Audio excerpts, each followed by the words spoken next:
मोक्षमार्गस्य नेतारम् वेत्तारम् कर्मभूभृताम् ज्ञातारम् विश्वतत्त्वानाम् वन्दे तद्गुणलब्धये वन्दे तद्गुणलब्धये। जीवन का उद्देश्य सम्यक ज्ञान की प्राप्ति करना है।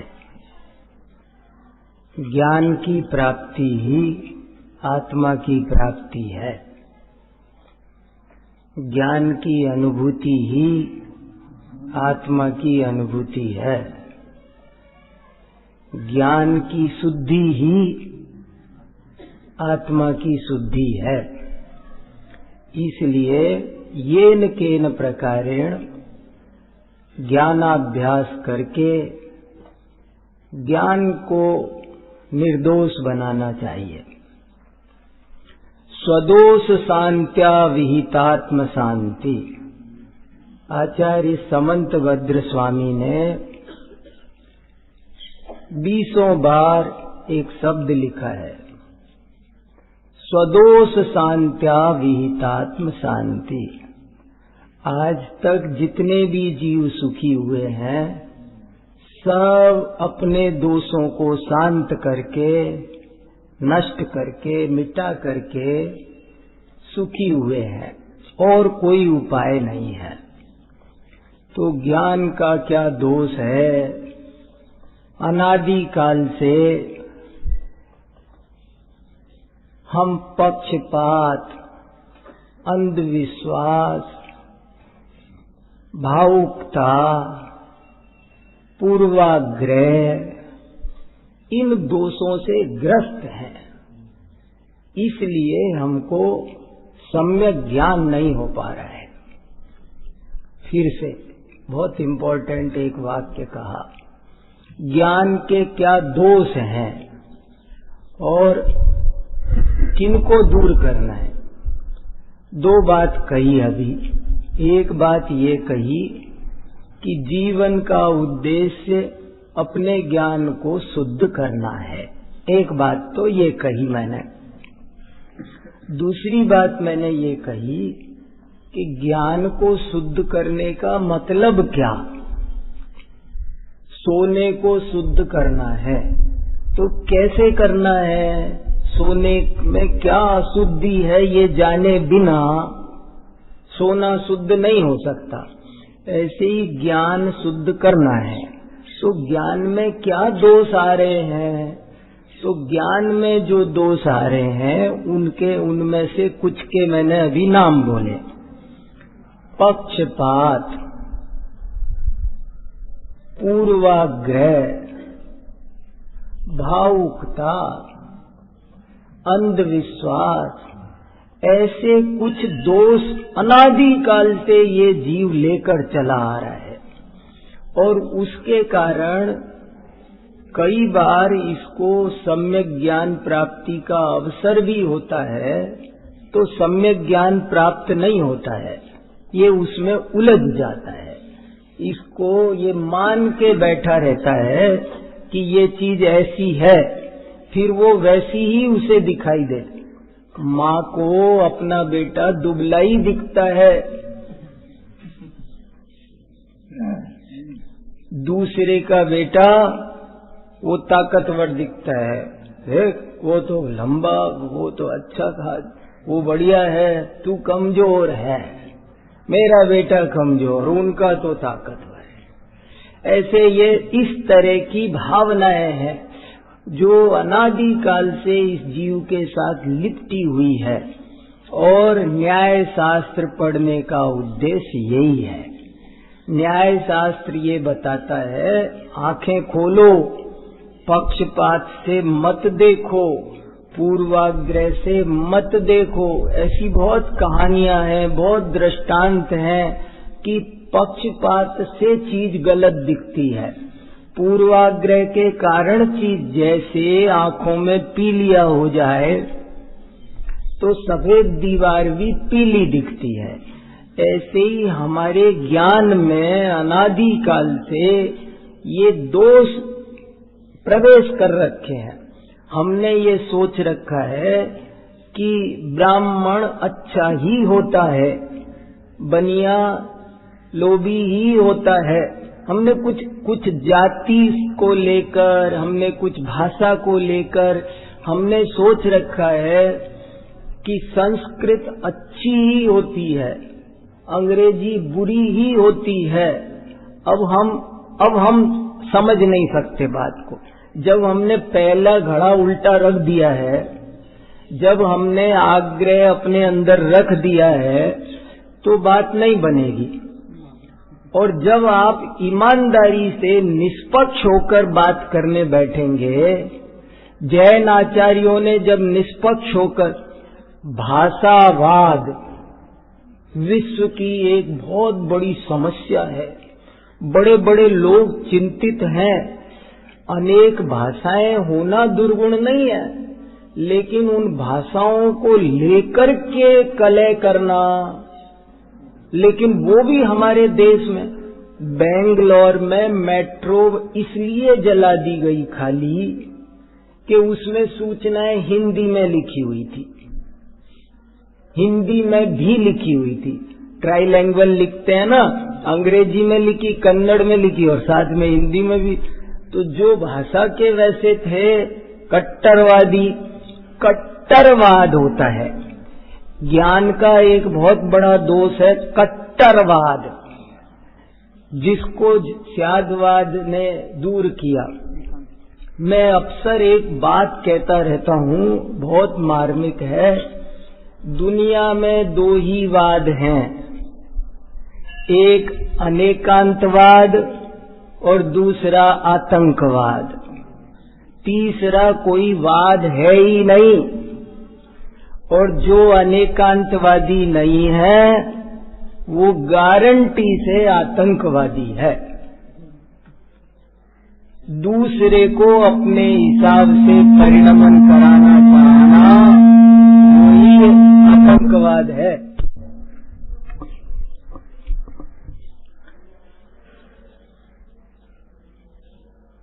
जब जैनाचार्यों ने भाषावाद पर विचार किया तो देखो क्या लिखा। देखो, जब आंख खोल के देखते हैं तो चीज कुछ और दिखती है, और जब हम पक्षपात और पूर्वाग्रह से देखते हैं तो चीज कुछ और दिखती है। आप निरंतर देखो, 24 घंटे देखो, आपको पता चलेगा। अपनी गलती पकड़ो, स्वदोष शांत्या, अपनी गलती पकड़ना ही आराधना है। साधना किसे कहना, आराधना किसे कहना? क्या परिभाषा साधना आराधना की? निरंतर अपने दोषों को पहचानना और चुन चुन कर बाहर निकालना, इसी का नाम साधना है, इसी का नाम आराधना है। तो जैन आचार्यों ने ये देखा भाषावाद। अब इस पर जरा आंख खोल के विचार करो। तो जैन आचार्यों ने लिखा, देखो भाई, भाषा तो माध्यम है, महत्वपूर्ण तो उसके द्वारा प्रकट किए जाने वाले भाव होते हैं। कोई व्यक्ति संस्कृत में गाली दे तो क्या अच्छी हो जाएगी? और अगर भेद विज्ञान की बात ग्रामीण भाषा में भी बोली जाए, टूटी फूटी भाषा में भी बोली जाए, बच्चे की तोतली भाषा में भी बोली जाए, तो वो अभिनंदन करने लायक है, महत्वपूर्ण बात है। और कैसे? तो उन्होंने कहा, जैसे गाय चाहे काली हो चाहे सफेद हो, उसका दूध। ये उदाहरण आचार्यों का, मैं उन्हीं के वाक्य बोलने की कोशिश करता हूँ। हमको हमारे गुरुजी एक बात कहते थे बराबर कि आगम पर गद्दी पर बैठकर एक एक वाक्य वो बोलो कि जो जिनवाणी में उपलब्ध होता हो। हुरुप पाई भी अपनी तरफ से मत बोलो, ये कोशिश करो। तो ये उदाहरण देखो क्या लिखा। गाय चाहे काली हो चाहे सफेद हो, उसका दूध सफेद होता है और हमें उसी से मतलब होना चाहिए। हमें गाय के रंग से मतलब नहीं होना चाहिए, और होता भी नहीं है दुनिया में। किसको होता है उससे किस। और उन्होंने निष्कर्ष दिया, कातंत्र व्याकरण संस्कृत का महत्वपूर्ण व्याकरण, 5000 साल पुराना। नाम सुने होगा आपने सबने कि नहीं पता नहीं। संस्कृत सीखने का सबसे सरल व्याकरण कातंत्र व्याकरण है, जिसको संस्कृत व्याकरण के नाम पर आजकल पाणिनि का चलता है, अष्टाध्यायी, कौमुदी। लेकिन हमारे जैन आचार्यों ने कैसे संस्कृत सीखी जाए, इसके लिए एक कातंत्र व्याकरण लिखा है। का माने छोटा सा, लघु संक्षिप्त, तंत्र माने व्याकरण, संक्षिप्त व्याकरण है उसका। कातंत्र व्याकरण का दूसरा नाम है मुष्टि व्याकरण। मुट्ठी में आ जाए इतना सा है और छोटा सा है, और उसके बारे में लिखा, उसकी 5000 साल पुराना है, आज का नहीं है।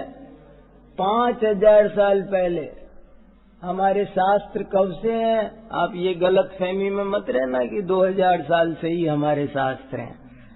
हमारे शास्त्र बहुत 5000 साल पहले ग्रंथ लिखा गया कातंत्र, और वो उसकी आज की तारीख में कम से कम 5000 टीकाएं मिलती है। जर्मनी, भूटान, अफगानिस्तान, चाइना, इन सब जगहों पर मिलती है।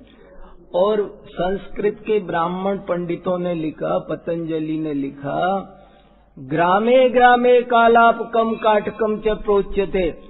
गली गली में पाठशालाओं में जैन व्याकरण पढ़ाया जाता है, गली गली में पढ़ाया जाता है। तो ऐसा वो सुंदर ग्रंथ है, उसमें क्या लिखा, अब उसका और परिचय नहीं देता अभी। उसमें क्या लिखा, भाषा की बात की वजह से उसका थोड़ा परिचय देने का मन कर गया। आपको थोड़ा थोड़ा तो पता हो ना। देखो बहुत बातें हैं, पर मैं बहुत सहजता से यहाँ हूँ, मैं बहुत आनंद ले रहा हूँ, अपने आनंद के लिए यहाँ आया हूँ। मेरे को बहुत, मेरा तन मन बहुत प्रफुल्लित होता है। मैं यहाँ इतना प्रसन्न, मेरे को इतना आनंद आता है कि वो मैं जानता हूँ, भगवान जानते हैं। तो मैं चुपचाप आपको पढ़ाने की भावना मेरे विशेष, जो सहजता से मेरे निकल रहा है, जो कह पा रहा हूँ, जो जो याद आ रहा है, वो सब सहज आपको कह रहा हूँ। तो उसमें क्या लिखा कातंत्र व्याकरण में, सर्वभाषा सरस्वती, सर्वभाषा सरस्वती। संसार की सारी भाषाएं सरस्वती की पुत्रियां हैं। देखो कभी भी किसी भाषा की बुराई मत करना, कभी भी मत करना, लोग करते हैं। किसी भाषा की बुराई करना, हंसी उड़ाना, आपने देखा होगा कुछ लोग है ना हंसी उड़ाते हैं अंग्रेजी। अरे उसमें क्या है, BUT बट, PUT पुट, गलत है। ये कोई हमारी भाषा देखो। अरे भैया क्या बात कर रहे हो तुम। तीर्थंकर की ध्वनि सर्व भाषाओं में खिरती है। तीर्थंकर कौन सी भाषा में नहीं बोलते? 10 अष्ट महाभाषा समेत लघु भाषा 7 सत।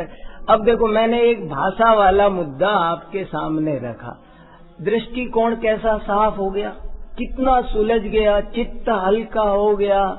कसाय दुख देती है, बोझा पैदा करती है। बोझा कसायों में होता है, ज्ञान में बोझा नहीं होता है। ज्ञान तो निर्भर करता है, बाहर तो कसाय है। अब भाषा कैसी होनी चाहिए, इसके लिए बड़े बड़े धुरंधर, अपने को विद्वान कहने वाले, पंडित कहने वाले लड़ रहे हैं, आंदोलन कर रहे हैं, संगठन बना रहे हैं, और यहाँ चुटकियों में समस्या सुलझ गई। आंख खोल के देख, भाषा के लिए क्या लड़ना। गलत बात किसी भी भाषा में कही जाए गलत ही है, और सही बात किसी भी भाषा में कही जाए सही ही है, ये न्याय सिखाता है। ऐसे न्याय पक्षपात से हमारी आंखें खोलता है, हमको सच्चाई दिखाता है। ऐसा बहुत बार कदम कदम पर बैठा रहता है, मुझे जो पसंद है वो रसोई में बना तो रसोई अच्छी बनी,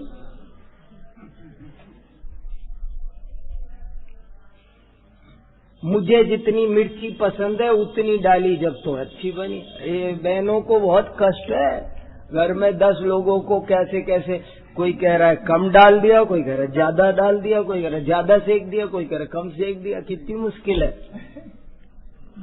क्या करो, कैसे निर्णय हो, सत्य का निर्णय कैसे हो।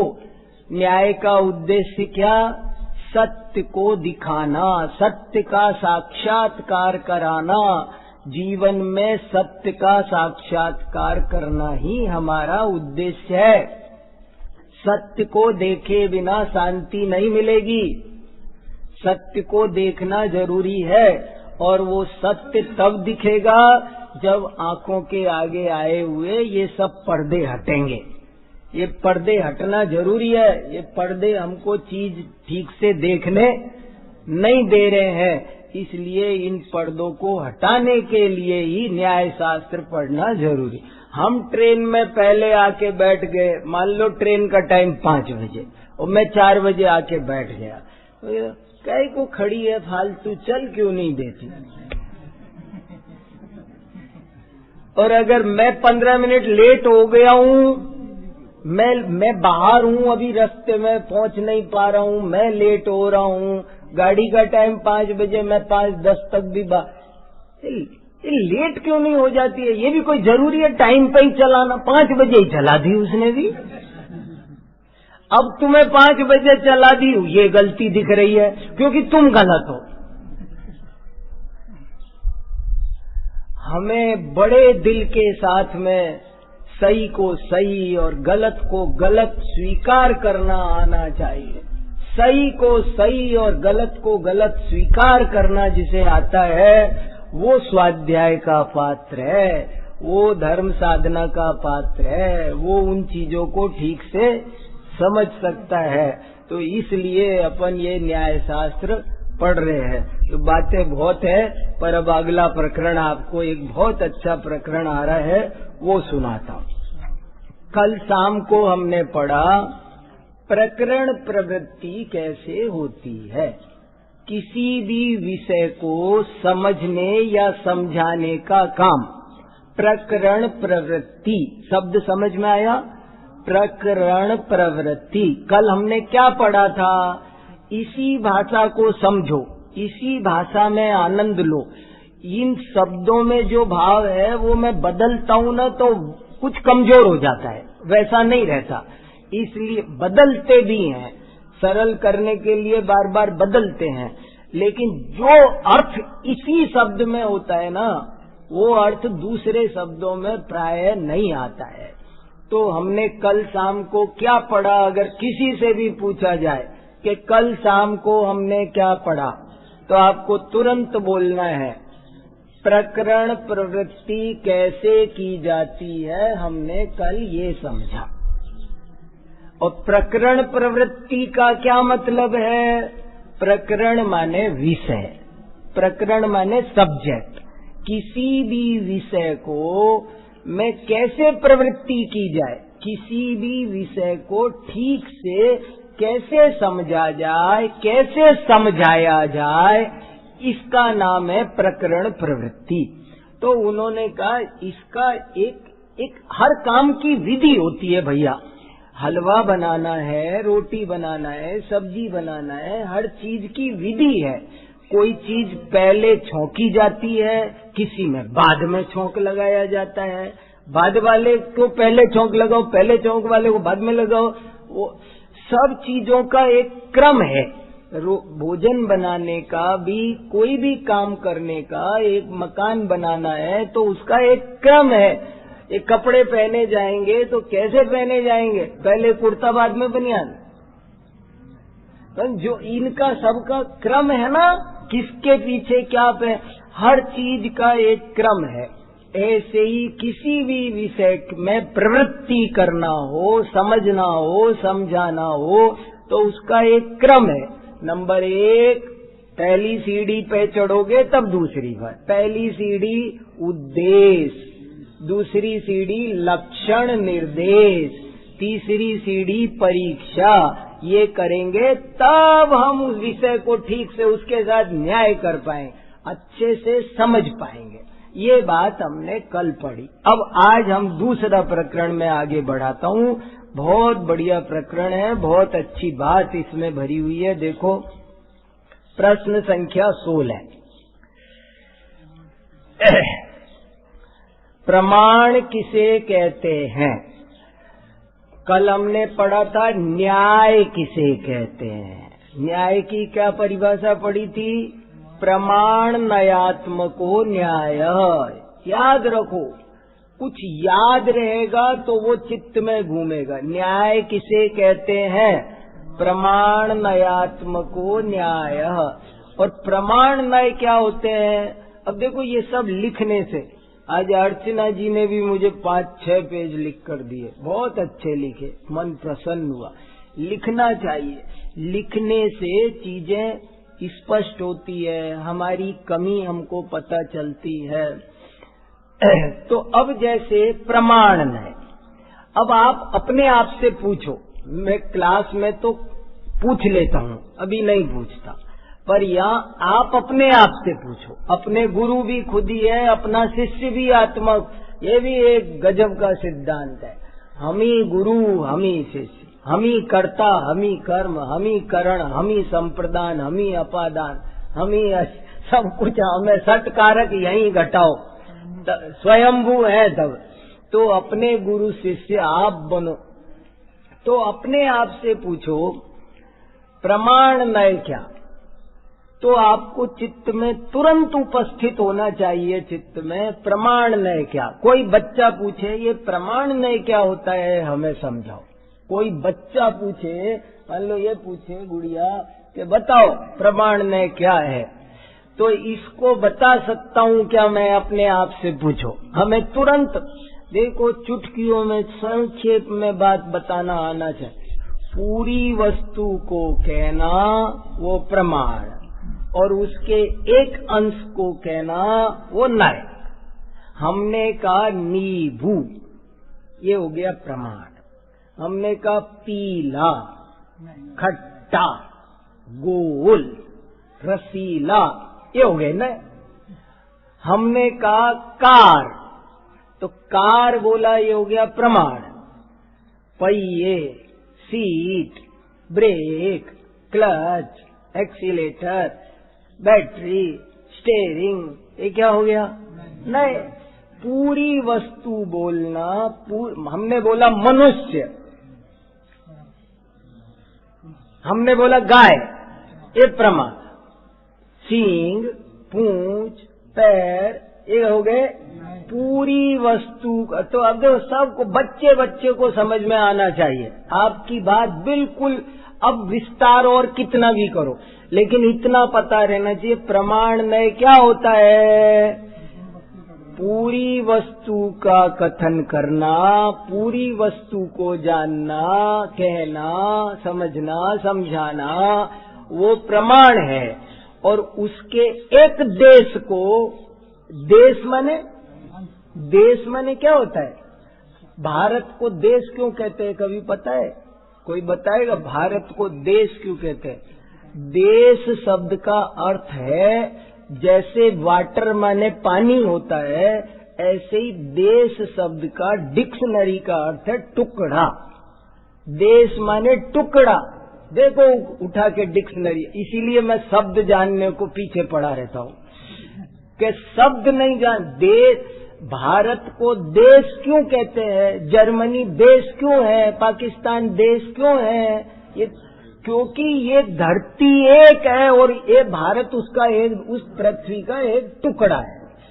और राजस्थान को प्रदेश क्यों कहते हैं? मध्य प्रदेश, देश का टुकड़ा प्रदेश।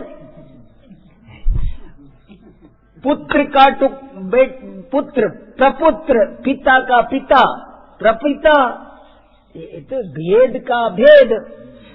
प्रे कहाँ लगता है?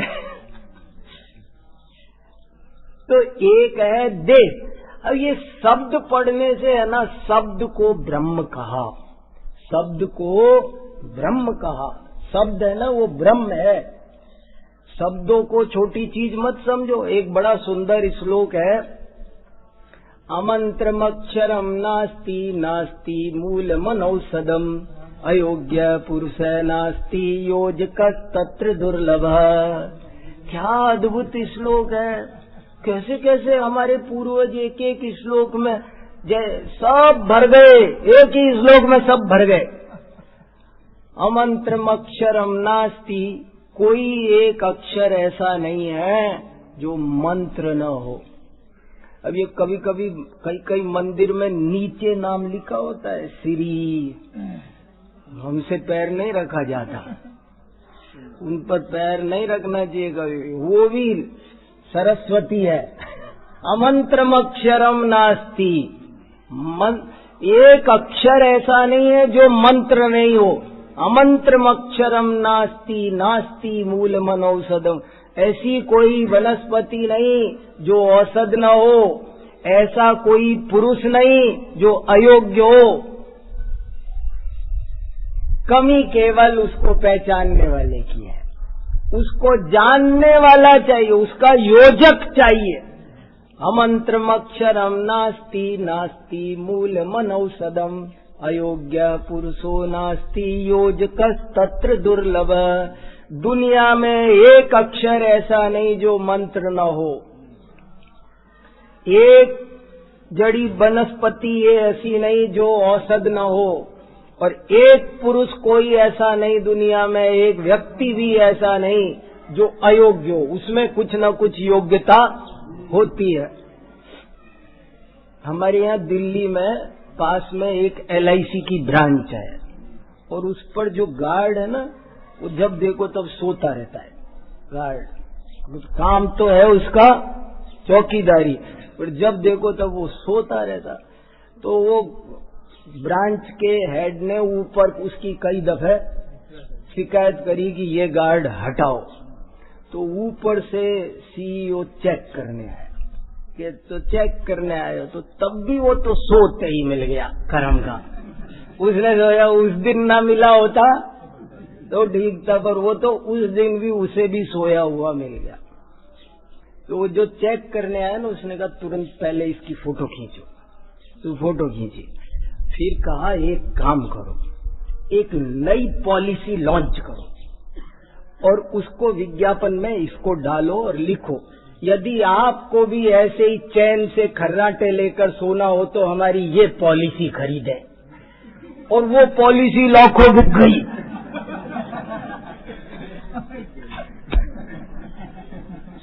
बोले हो गई इसकी तनख्वाह वसूल, चिंता मत करो। बोले ऐसे चैन से आपको भी ऐसे ही निश्चिंत सोना हो तो हमारी ये वाली पॉलिसी खरीदो। तो सब पॉलिसी चली गई। देखो उसका भी इस्तेमाल करके दिखा दिया। तो हर व्यक्ति का अलग अलग स्वभाव है, उसका प्रयोग करना आना चाहिए ना।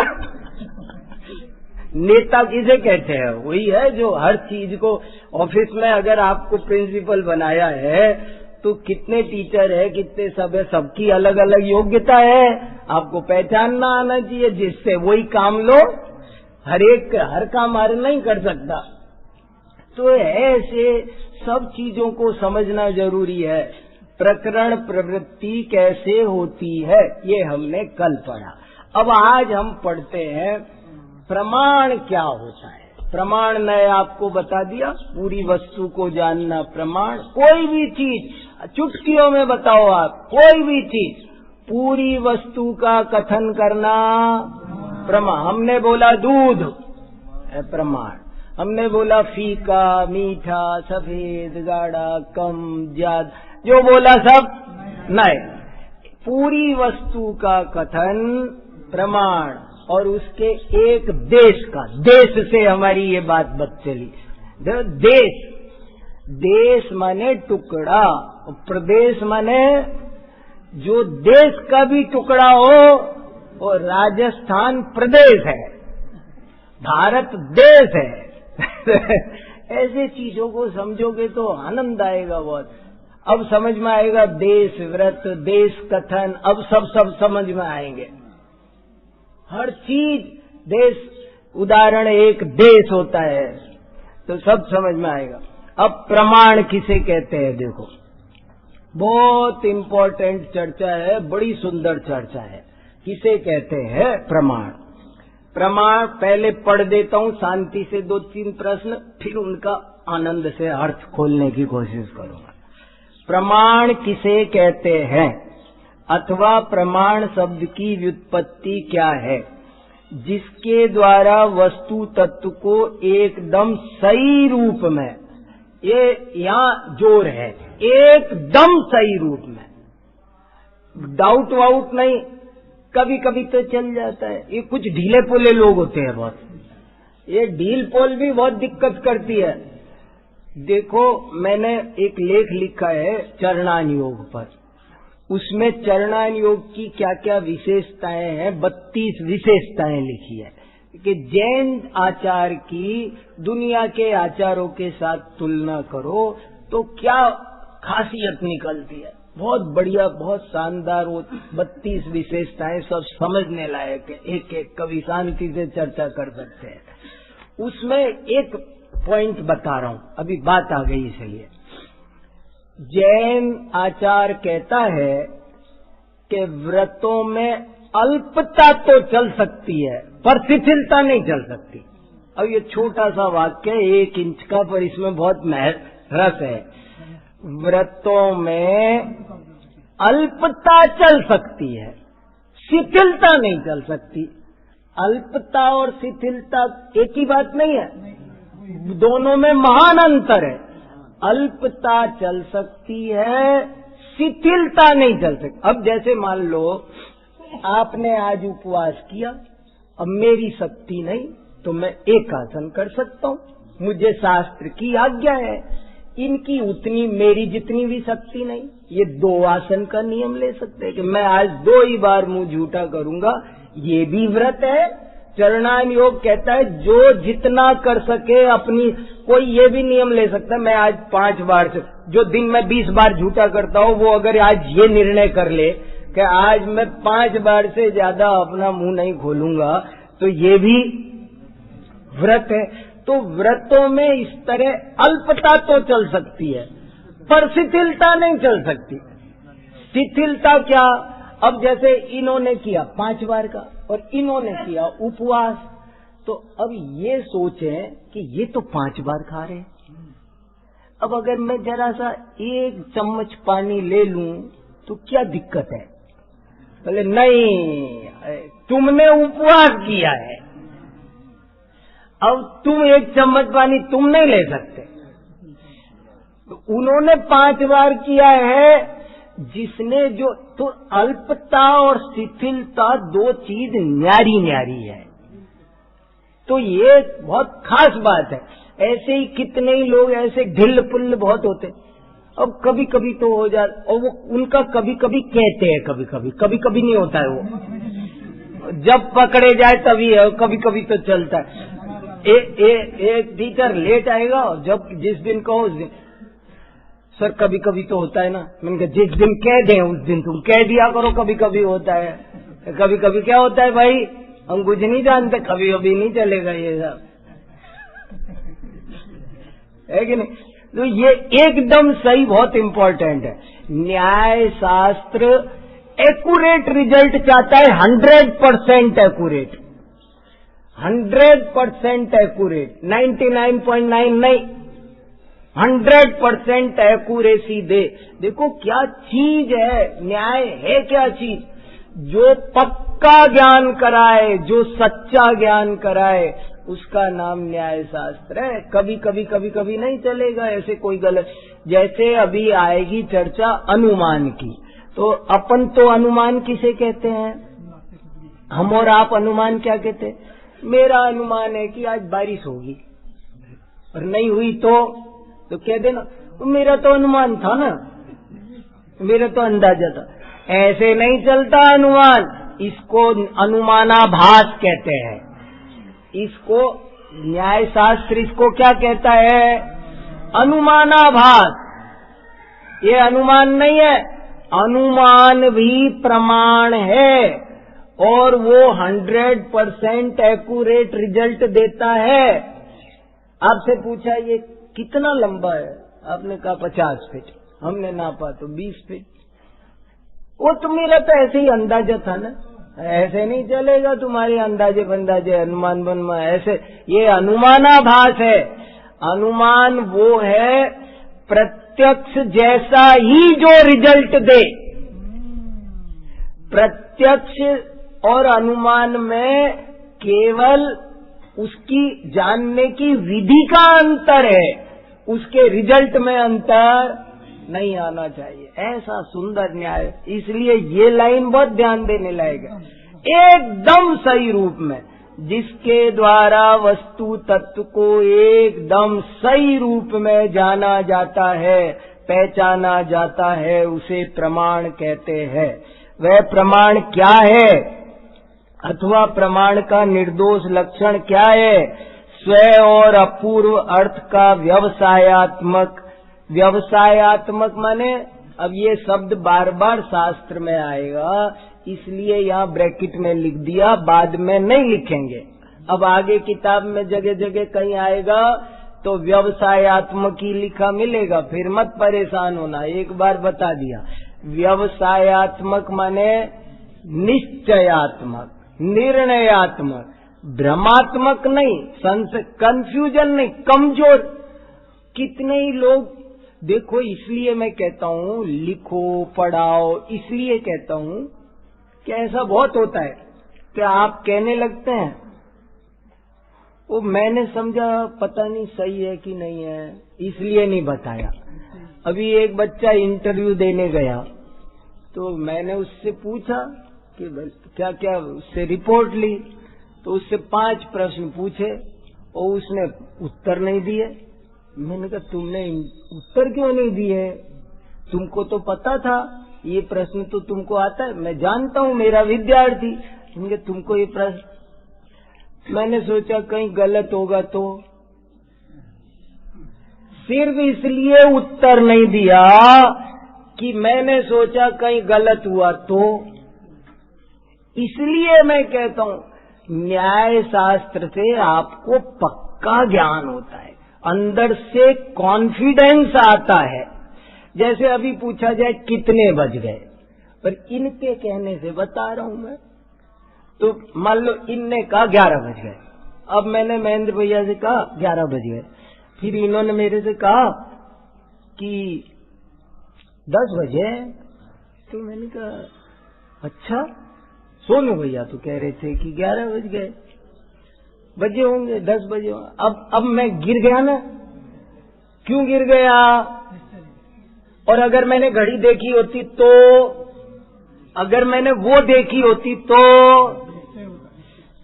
कि इनने कहा हो या इनने कहा हो इतने बजे हैं, ताल ठोक के बोल सकते थे।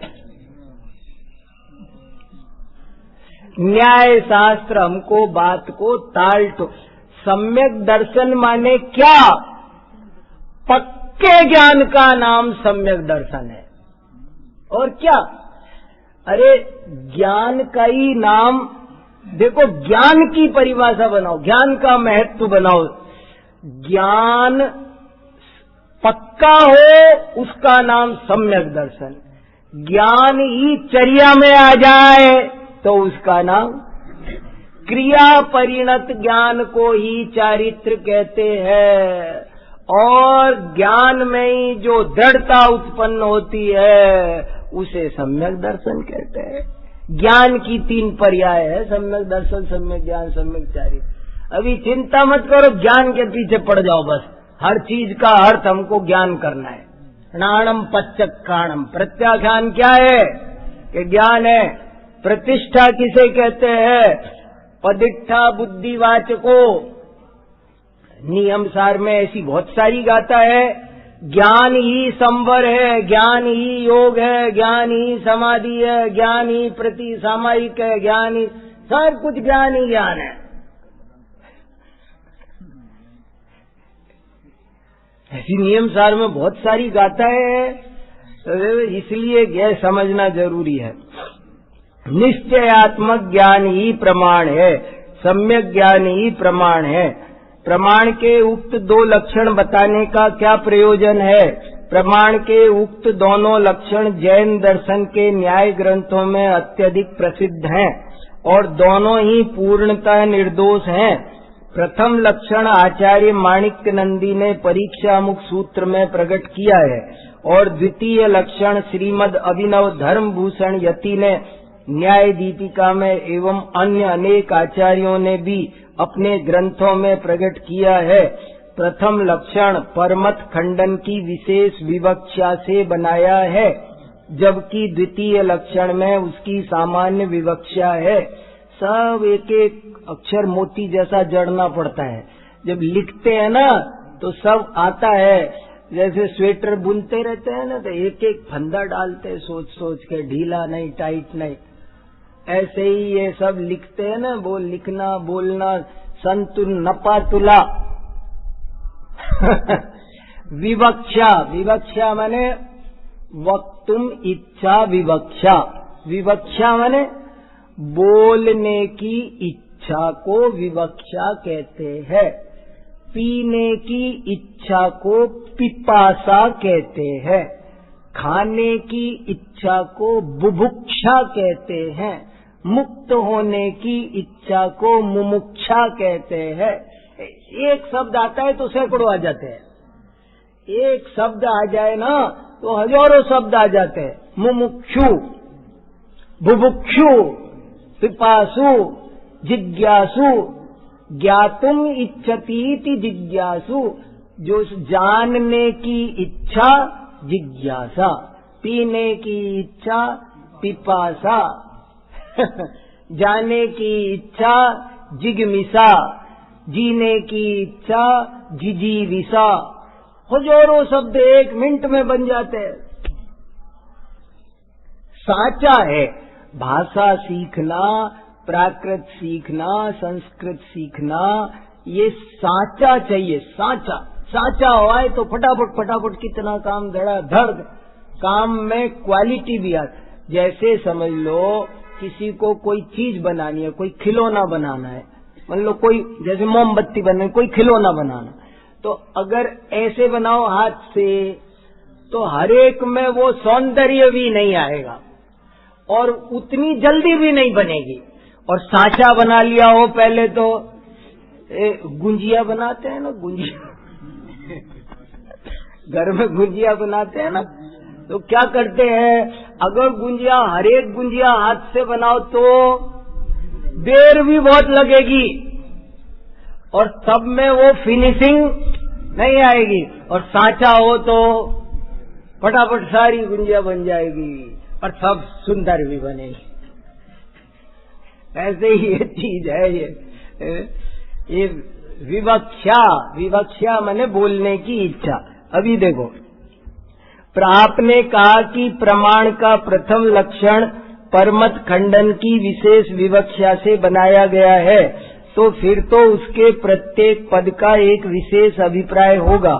हाँ, उसके प्रत्येक पद का एक विशेष अभिप्राय है, जिसे विस्तार में जानने के लिए प्रमेय रत्नमाला एवं प्रमेय कमल मार्तंड का अध्ययन करना चाहिए।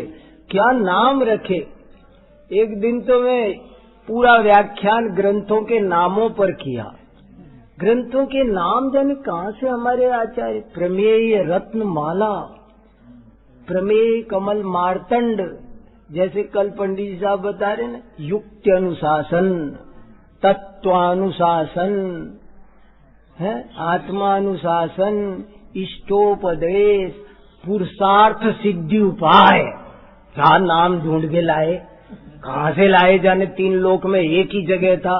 तावंत एव खलु ते प्रणव, ऐसा लगता है उस नाम को पढ़ के ऐसा लगता है कि कह दें कि भगवान, ऐसा लगता है विश्व में यही अक्षर बचे थे, वो आप ढूंढ के ले आए। ऐसे ऐसे नाम है, प्रमेय रत्नमाला, प्रमेय कमल मार्तंड, प्रमेय रूपी रत्नों की माला। बहुत सारी मालाएं पहनी होंगी आज तक, वे सब तो हार हैं, पर जीत ये है प्रमेय रत्नमाला। नियम सार में लिखा है प्रमेय रत्नमाला पहनो, ऐसा एक कलश है। गुणों इनके सट द्रव्यमयी रत्नमाला जिनेन्द्र ने बनाई, आचार्यों ने उसको जो कंठ में धारण करते हैं, ऐसे एक बहुत अच्छा श्लोक है। देखो क्या कहा, अभी थोड़ी एक बहुत इम्पोर्टेंट बात निकली पिछले प्रश्न में, मैं उसको थोड़ा सा खुलासा करना चाह रहा हूं। क्या चीज?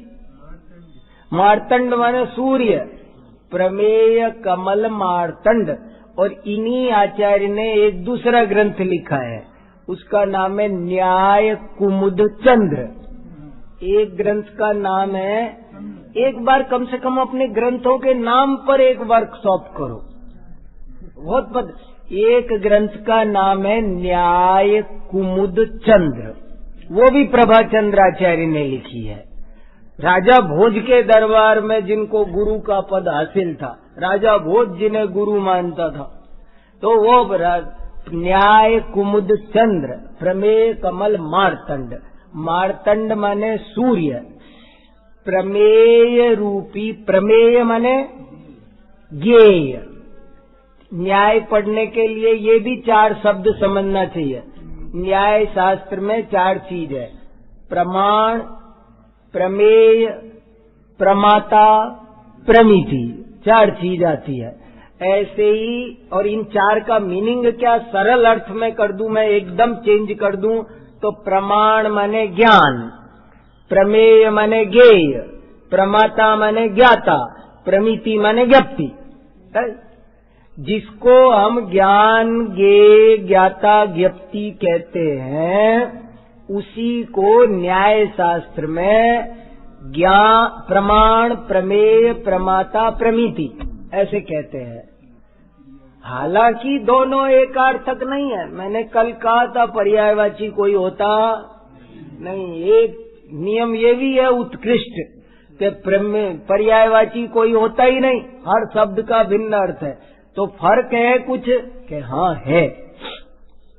क्या फर्क है वो भी याद रखना, आप बहुत काम का है। प्रमाण में और ज्ञान में क्या फर्क, प्रमाता में और ज्ञाता में क्या फर्क, प्रमेय में और ज्ञेय में क्या फर्क। कि ज्ञान तो गलत भी हो सकता है, ज्ञान 2 तरह का है, सही ज्ञान, गलत ज्ञान। लेकिन प्रमाण सही ज्ञान को ही कहते हैं, गलत ज्ञान को नहीं कहते। प्रमाता और ज्ञाता में क्या फर्क है। जैसे मान लो इस चटाई को मैंने देखा और मैंने समझा कपड़ा, तो ज्ञाता तो हूं मैं पर प्रमाता नहीं हूं, क्योंकि मैंने गलत जाना। प्रमाता कौन है, जो सही जाने वो प्रमाण, प्रमाता, प्रमेय, प्रमिति में और ज्ञान, ज्ञाता, ज्ञेय, ज्ञप्ति में क्या फर्क है। हाँ, ज्ञान, ज्ञाता, ज्ञेय, ज्ञप्ति ये कॉमन नाम है, एक कॉमन नाम है। वो कोई भी जाना, बस कैसा जाना वो उस पर बात नहीं कर रहे। लेकिन ये प्रमाण, प्रमाता, प्रमेय, प्रमिति में वो सही होना चाहिए, तभी वो ज्ञान, प्रमाण, प्रमाता, प्रमेय, प्रमिति कहलाएगा, नहीं तो नहीं कहलाएगा। ये फर्क है। तो प्रमेय कमल मार्तंड, और दूसरे ग्रंथ का नाम है न्याय कुमुद चंद्र। तो न्याय कुमुद, कुमुद माने कमलिनी। अरे यही तो बात है, बारीक हमने काहे को मेहनत की है। नहीं, एक है कमल, एक होता है कमलिनी। क्या फर्क होता है कमल कमलिनी, कभी देखा है? हमने इसमें भी टाइम लगाया है, जाके देखा है।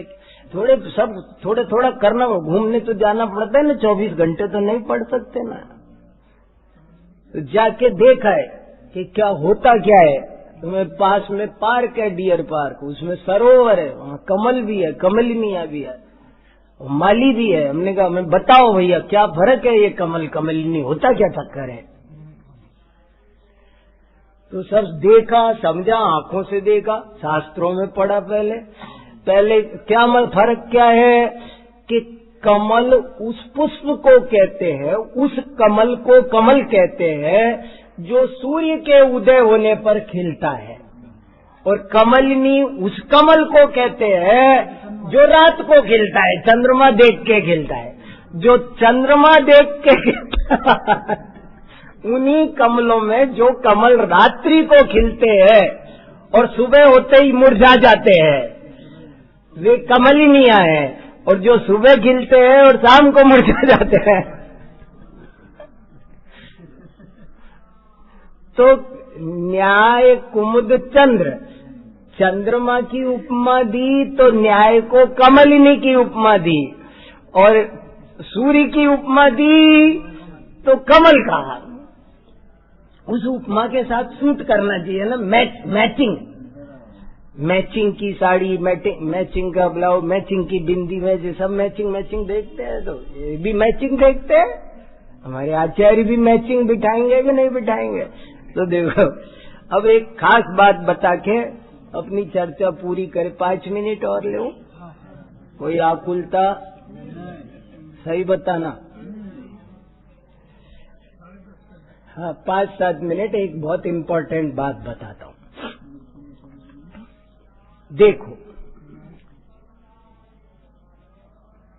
बहुत जरूरी बात, 5 ही मिनट में उसको अच्छे से खोलना चाह रहा हूं।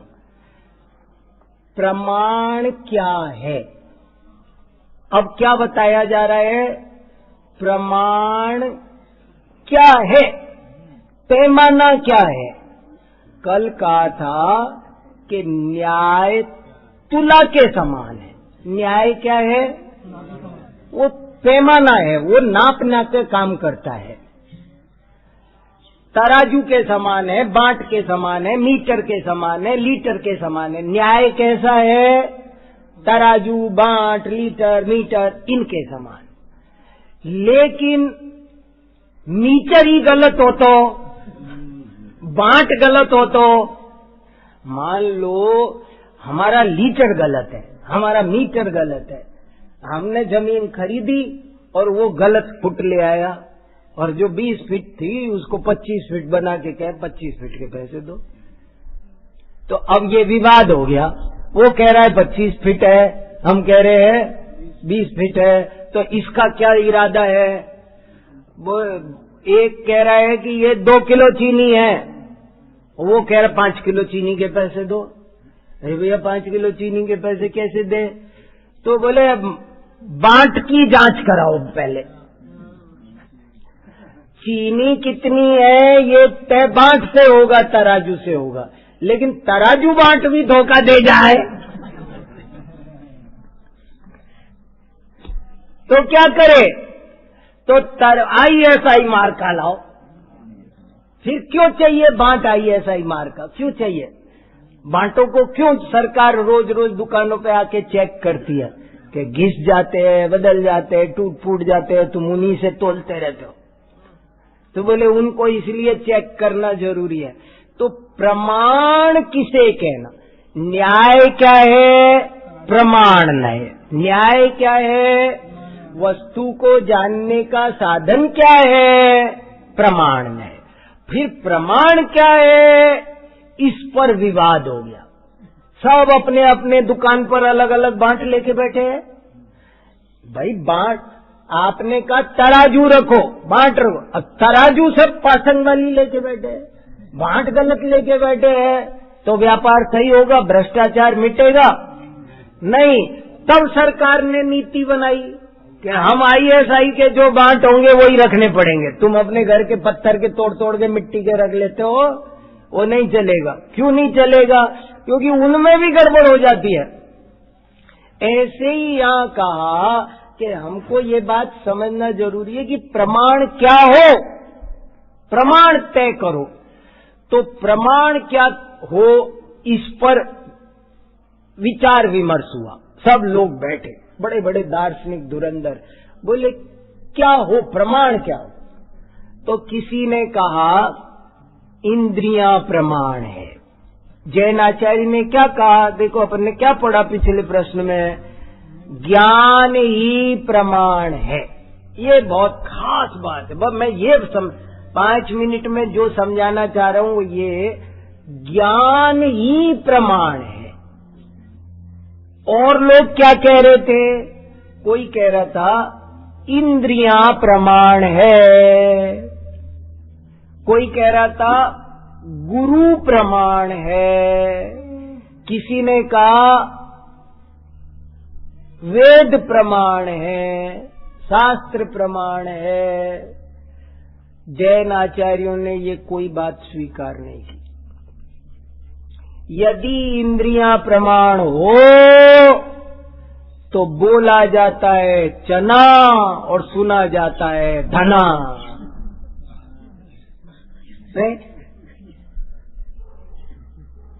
होता है सफेद और दिखता है पीला,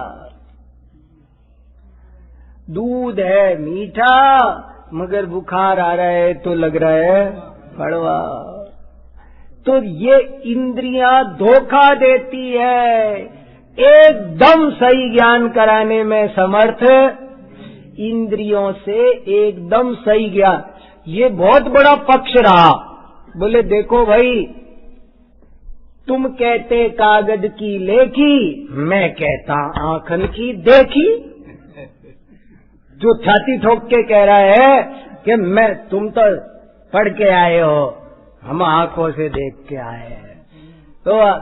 तो जैनाचार्य कहते हैं कि जैसे वो तुम्हारा लिखा हुआ गलत हो सकता है ना भाई साहब, ऐसे ही तुम्हारा ये देखा हुआ भी।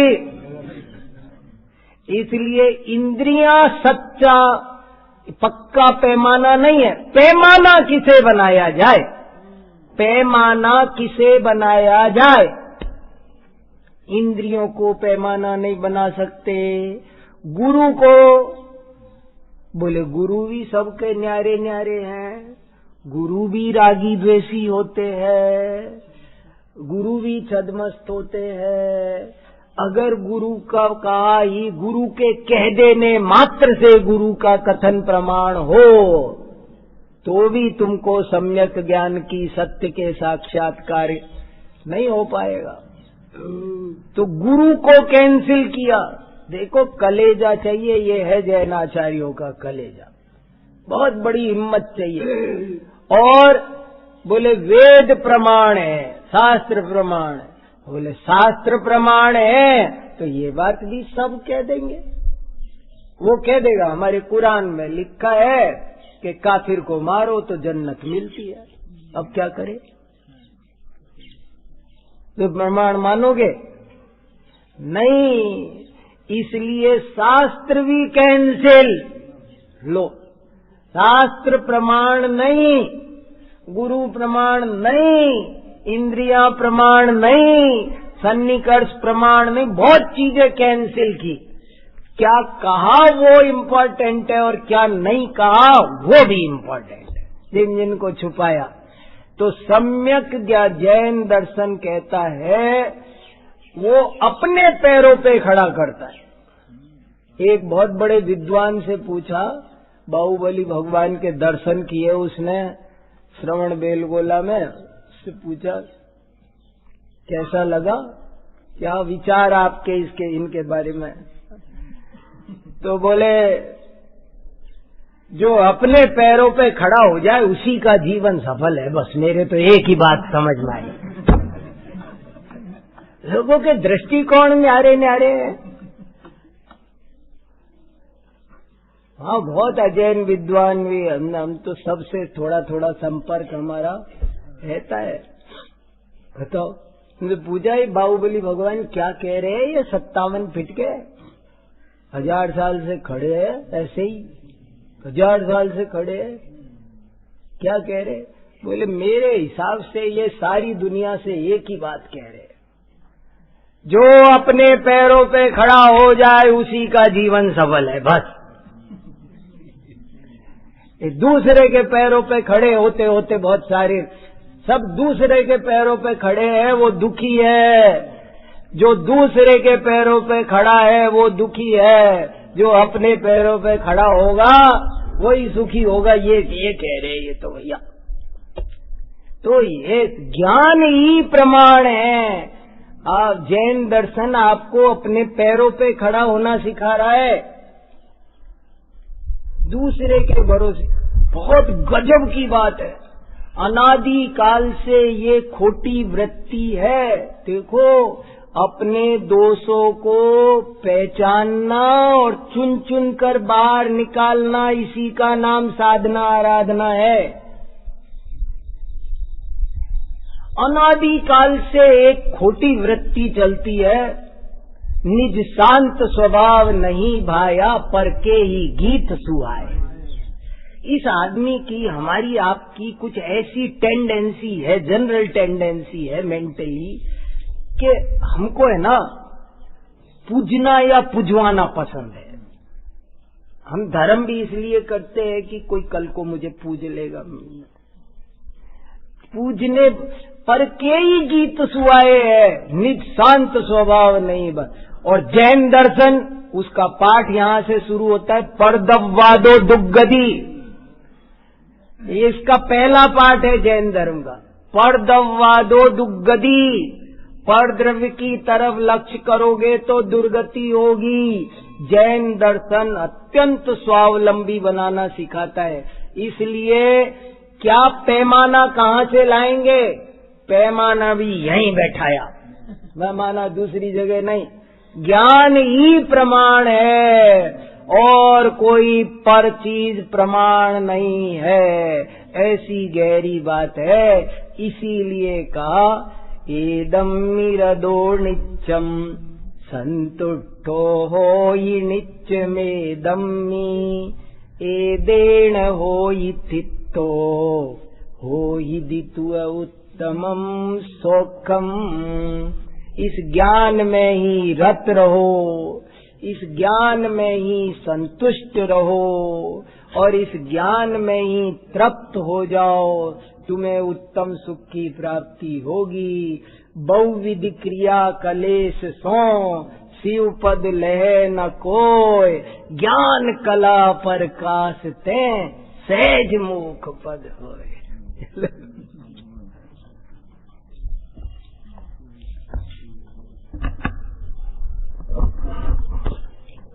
निज शांत स्वभाव नहीं भाया, पर के ही गीत सुहाए हैं। ये दोष हमारा मिटे, उसकी पूरी बहुत सुंदर सुंदर प्रसंग है। बार बार इस अध्याय को सुने। जो अपना पूर्वाग्रह है, हटाग्रह है, दुराग्रह है, पक्षपात है ना, शब्दों को ही नहीं दोहराना अपने को। अच्छी बात है, दोहराते हैं वो भी धन्य है, लेकिन सचमुच ये हमारे दोष छूट हैं। क्यों? स्वद्वेष शांतिया, यही हमारी शांति का उपाय है। बहुत सुंदर आपके माध्यम से स्वाध्याय हो रहा है। अपने ज्ञान के संबंध में कैसी गजब बात आई थी। ज्ञान की दृढ़ता ही श्रद्धान है? ज्ञान की चर्या ही चारित्र। बार बार सुने स्वाध्यायों को और अपनी जो भी भूल रह जाती हैं, इन दोषों को स्वीकार भी करना है और निकालना भी है। अवश्य ही अपन का प्रयास करेंगे। आप सभी उत्साहपूर्वक दोपहर में भी पधारें। दोपहर में ठीक 2:15 बजे से अपन जिनवाणी विराजमान कर लेते हैं, पाठ करते हैं और 2:30 बजे से पंजाब का स्वाध्याय प्राप्त होता है। शाम को 6:30 बजे से अपन सभी मंदिर जी में जिनन भक्ति करेंगे और 7 बजे से आदरणीय भाई सब्बी सागर जी का पुनः स्वाध्याय सुनेंगे। ये दिन भर के कार्यक्रम है। आप तो पधारे ही, और भी जिनसे विनम्रता से निवेदन कर सकते हो सबसे प्रेरणा कीजिए। ऐसे समागम भी अपने को दुर्लभता से मिलते हैं।